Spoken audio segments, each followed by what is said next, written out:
Good morning, students. Welcome back to the class. Fine.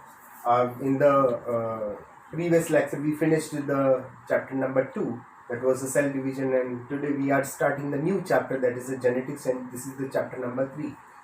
So, in this chapter, we'll discuss the few points I have taken down on the board. Fine, for the reference. So, let's see that first of all, I just want to explain what do you mean by the genetics. The genetics is the branch of biology which deals with the study of the heredity and the variations. Okay, it's a branch of biology which deals with the study of heredity and the variations. So, what is the meaning of these two terms? So, here we are talking about the heredity. Heredity means what? That the process by which the transmission of the characters from one generation to the another generation. Okay, beta. So, like you can see that fathers and mother character will be seen in their children. Is it fine? Okay, and that means the characters has been transferred from the one generation to the another generation. Fine. So this is called as your heredity. And what do you mean by the variation? Variation means one organism is different from the another organism in many sense. Fine, you can in a whole crowd you will be identified very easily. Your parents will come and they will identify he is my son or my daughter. Why is it so? Because of face and any other structures. So these are the variations basically. So heredity and variation, both the things are studied under one branch of biology, that is called as in genetics. So who was the first person who started that genetics part? So he was the John Gregor Mendel. So the short in the two words are given here, Gregor Mendel, but actually its name was John Gregor Mendel. He was basically the clergyman, right? He was a pope basically in a church. So he was working with the some in the church, and then after in the backside at the backyard of the church, there were many plants like sweet pea plants, and the sweet pea plants were scientifically known as Pisum sativum, sativum. Okay, so these are the two words. These are the two words. So Pisum and sativum. This is the biological name of the sweet pea. So he worked on these plants. Fine, and he found that many variations are visible by just crossing over artificially. Yani the pollen grain of one plant has been taken, and then after it was sprinkled on the another plant, and he saw the multiple variations in the plant. And after that, he wrote the thesis. And after writing the thesis, he put forward it to the scientist, and later on he was considered to be the father of genetics, because he initiated those things after crossing over the many things and many species. Then after we can get the new species. This is fine. So that's why he's called as the father of genetics. Okay, but now the second point is coming, that is a variation in the population. So I have given you the example, like suppose your parents are searching of you, and in the Tulip International School there are near about 2000 students, and they all are in a playground, right? So your parents are coming and they will identify that he is my son or he is my daughter, right? Why? How they can identify? Because of these variations. You are different from the other in face structure, in the body structure, in the height, etc., in the color, etc., hair color, etc. These are the certain variations, and on these variations you will be easily identified in the population. So in the population, if the organisms are of same kind, then you will not be able to identify. By getting same type means they are clones. So cloning is possible, but some ethical issues are there. That's why we are not making the clones. Okay, but so we are having the variations in that, and on these variations we can easily identify among the from the people. Okay, so this was the second part. So this variation in the population was also being explained by the this one father of genetics, that was John Gregor Mendel. Right now. Third thing coming, that is your chromosomes and the karyotype. What is the meaning of the chromosome? In the previous unit we have discussed that the chromosomes are basically called as a heredity material. Fine, and these are the some thread-like structures which are formed after the condensation of the chromatin material. Fine, and these chromosomes are responsible for the transmission of the characteristics from one generation to the another generation. So let's discuss about the chromosomal part. Okay, initially the chromosome in the cell division, you saw that these were in the dense jelly-like form or some granulated structure, and later on they will get somewhat condensed and to form the thread-like structure presented there. And these threads, again, you will see that they will condensed and they form such kind of this structure. Is it fine, students? Okay. So one will be there. Understood in that way. Clear? So these two are called as a chromatids. CHROMATIDs. Chromatid. And what are these? These are the two kinetochores. Kinetochores. And the central area, the central region is called as your centromere. Okay. So this is the central region. At this 2 points are there from where that two spindle fiber threads are connected. That these are the places it is called as a kinetochore. Okay, beta? So these chromosomes are there in the all the organisms from the amoeba to the human being, and then after we can talk about your whale and the elephant, etc. The chromosomes are there, but the numbers will be varied. So like in the human beings, there are near how many chromosomes are there? 23 pairs of the chromosomes are there. That means the 46 numbers of the chromosomes are there in the human being. And you know that all. My question is to you that all the chromosomes are of same type. Answer is no. The chromosomes in the human beings, although 46 chromosomes are there, all 46 chromosomes will not be similar to each other. Fine. So here you will see that if you take that cell and you take out the chromosomes from the particular cell, then there are 46 chromosomes you have obtained. Then they are available in the form of the pairs.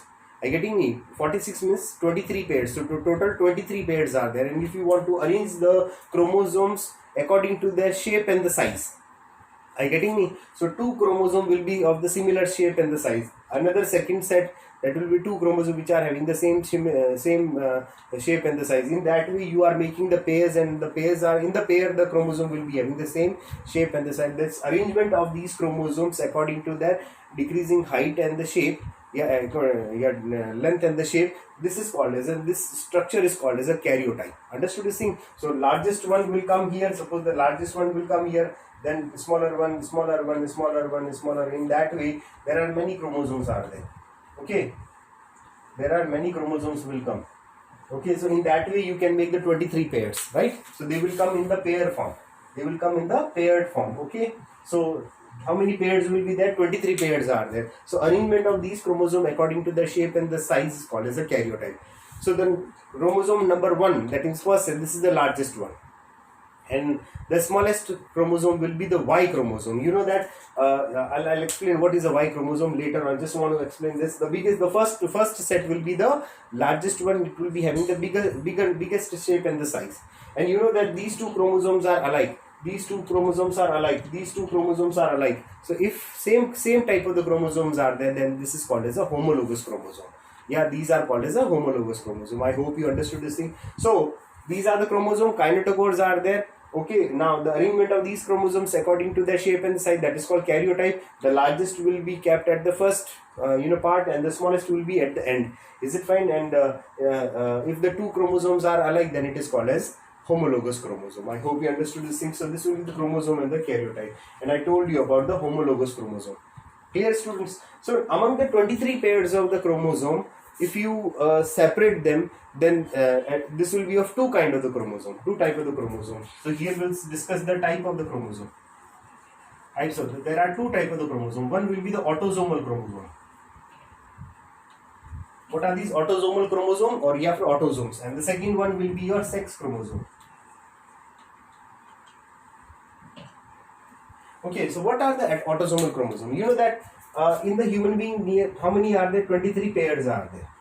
So 23 pairs means what? So 22 pairs, first 22 pairs, these are called as autosomal chromosomes. What are these? Now first 22 pairs are called autosomal chromosome, and the last one pair. So here for 22 means how many? 44 chromosomes are there, and how many are there? Two chromosomes are there. These are called as a sex chromosome. These are common in both male and the female. 44 chromosome will be same in the male and the female, because nose, eyes, etc. everything will be there. Only few portion is there which is different in the male and the female. So here you will see that these differences are coming because of these two chromosomes. So what type of the chromosomes are there as a sex chromosome? You will see that if it is a male, then it will be your X and Y type. Yeah, we can say that Y type of the chromosome. If Y type of the chromosome is there, then it is your male is there. And if it is X type of the chromosome only, then it is called as a female type of the chromosome. Female. Okay, so these are the X chromosome only X present in the female. So here you will see that it will be in the pair form. So if it is a female, then a pair will be XX type, and if it is a male, then this will become X and Y type. Understood this thing? So these are the sex chromosomes which are present in that. Okay, beta. So 44 will be common both. If it is male, then XY, then 44 plus XY, and if it is a female, then what happens? 44 will be common, and 44 plus XX chromosome will be there. So this is the type of the chromosome which are present in the human body. Okay, or even in the organism which are having the different sexes. So in that these chromosomes will be present, and which will determine the gender of the particular organism. Is it fine, students? So this was the basic criteria for that, basic, you know, that in introductory part for that. Okay, so now let's discuss that. Will the number of chromosomes be same in all the organism? Answer is no. Like human being will be having the 23 pairs of the chromosome. So bee will be having the different chromosomes. Some are having the 10 pairs, some are having the 300. Okay, so different combinations are the different, organisms are having the different set of the different numbers of the chromosomes. So I think in your book it is written in the table. You can see that organisms will be having the different numbers of the chromosome. Okay, beta. Okay, so the numbers cannot be same in that. Okay, human being will be in the human being, all the chromosome number will be same, but if you compare with the human being with the monkey itself, then it will be different, because those are different organism and we are different organisms. So depends on the organism behavior and the variation the chromosome numbers are there. Okay, now the next topic is sex determination. Okay, sex determination. So let's start with the sex determination.